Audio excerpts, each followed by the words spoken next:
Boa tarde, pessoal. E aí, como é que vocês estão? Gostaram do simulado? Espero que todo mundo tenha conseguido responder direitinho. Espero que todo mundo tenha aí uma nota satisfatória, né? Mas o importante, na verdade, é vocês terem compreendido os conteúdos, né? A nota é consequência. Olha só, essa semana será uma semana atípica, porque a gente não vai trabalhar todas as disciplinas nas videoaulas. Trabalharemos apenas língua portuguesa e matemática. Ah, professora, por quê? Porque nas outras disciplinas nós já terminamos os conteúdos. E na disciplina de língua portuguesa e matemática ainda faltam a gente ministrar conteúdos, no caso eu. Porque como estamos trabalhando com aulas remotas, né? Quando normalmente a gente tinha 5 aulas semanais, agora a gente só tem a segunda-feira para a língua portuguesa e a terça para matemática. Portanto, a gente vai precisar terminar esses conteúdos essa semana, tá certo? Deixa eu pegar um lápis aqui bem rapidinho. Vejam só, para isso vocês vão precisar abrir na página 44 do livro de vocês, no capítulo 6, onde ele vai trazer um gênero textual bem parecido com o gênero notícia que a gente já trabalhou, que é o gênero textual reportagem, né? Então, na página 46 é basicamente a apresentação do capítulo. Já na página 45, ele já traz um exemplo de reportagem, que tem como título Como os astronautas se alimentam no espaço. Antes de a gente fazer uma explanação dessa reportagem, né, falando mais da estrutura dela, eu queria dizer para vocês o que seria uma reportagem. Primeiro, que reportagem é um gênero textual de cunho jornalístico, né? Que vai trazer aí fatos de interesse da sociedade, certo? Então, ele vai trazer informações detalhadas acerca daquele fato ou sobre determinado assunto, tá certo? Gente, apesar de a reportagem ela ter um teor expositivo, né? Então, ela vai expor os fatos, expor um determinado assunto, né?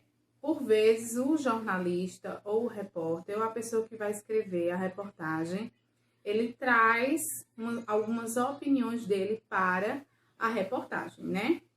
Então, a gente pode perceber muitas das vezes na leitura dessas reportagens a opinião da pessoa que escreveu sobre alguns fatos ou através de dados que são ali informados, né? Embora o objetivo principal da reportagem seja expor fatos e não opinar sobre eles, tá certo?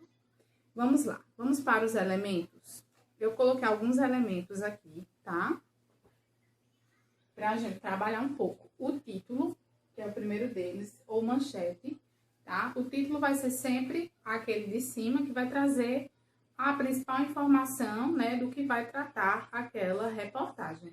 Então, eu tenho o título ou manchete, que é a mesma coisa, né? Então, é a parte que vai mais chamar a atenção do leitor. Então, como vocês podem observar aqui, ó, o título dessa reportagem é Como os astronautas se alimentam no espaço. Temos também subtítulos. Nessa reportagem em específico, eu tenho vários subtítulos. Se vocês observarem na página 45, aí no 1, 2, 3, no quarto parágrafo. Antes do quarto parágrafo, eu tenho alimentação no espaço hoje. Isso é um subtítulo. Ou seja, vai trazer uma nova informação, mas que esteja dentro do mesmo contexto da reportagem. Na página 46, eu tenho aí, no penúltimo parágrafo, sabor diferente. É um outro subtítulo dessa reportagem. E na página 47, antes da imagem, eu tenho em um futuro próximo. É um outro subtítulo dessa reportagem, tá certo? Temos também o corpo. O corpo da reportagem são os parágrafos dessa reportagem, né? A gente trabalhou até no gênero notícia. Então, o primeiro, segundo e terceiro parágrafo de uma reportagem vão apresentar o assunto que vai ser abordado daqui para frente, né? E esses primeiros parágrafos devem despertar o desejo do leitor pela leitura daquela determinada reportagem, tá? Temos o slide. O slide, pessoal, são as perguntas que devem ser respondidas logo nos primeiros parágrafos, certo? Eu vou até deixar um quadrinho para vocês aí no WhatsApp, falando um pouco mais sobre o live. Então, são perguntas como o que, como, onde, quando, por quê e quem. Então, como aconteceu, né? Quando aconteceu? Quem é o fator central da reportagem? Então, essas são as perguntas do live, tá certo? Além desses que eu coloquei no quadro, faltou foto, né? Que é a imagem, né? Que vai fazer essa união com o conteúdo escrito. Temos a legenda da imagem, que vai ajudar muito no entendimento daquela imagem, né? Temos também a fonte, né? Temos a fonte, muitas das vezes tem a pessoa que escreveu a reportagem, né? Qual é o suporte daquela reportagem, que jornal que publicou aquela reportagem, tá certo? Entre outros elementos de uma reportagem. Onde é que esse tipo de texto ele pode ser publicado? Em jornais, revistas impressas, revistas digitais, tá certo? E o principal objetivo, como eu já havia dito anteriormente, é expor esses fatos, né? Expor um determinado assunto de interesse da nossa sociedade, tá certo? Vamos para um outro... Aí tem algumas coisas que eu vou explicar a vocês no decorrer da nossa aula, tá certo? Agora a gente vai para a página 51, falar sobre coesão. Eu trouxe 2 exemplos aqui no quadro, tá? Então, vocês sabem que a coesão é um elemento, né? Nesse caso que a gente vai trabalhar um pouquinho com semântica, né? Com o sentido das palavras. Então, eu trouxe aqui 2 divisões. Coesão. A repetição de uma palavra pode tornar a leitura do texto cansativa. Isso aí é uma coisa que eu já falei várias vezes para vocês. Então, ao invés de eu repetir uma palavra, eu posso utilizar pronomes, por exemplo, para substituir, né? Para não tornar o texto repetitivo, cansativo, né? Fica até uma coisa, não fica um texto coeso, vamos dizer assim. Então, ó, eu trouxe 2 sentidos no texto. O sentido restritivo, que é chamado de hipônimo. Vocês não precisam gravar essa palavra difícil, né? Só depois, quando vocês estiverem nas séries mais avançadas, eu coloquei só para constar.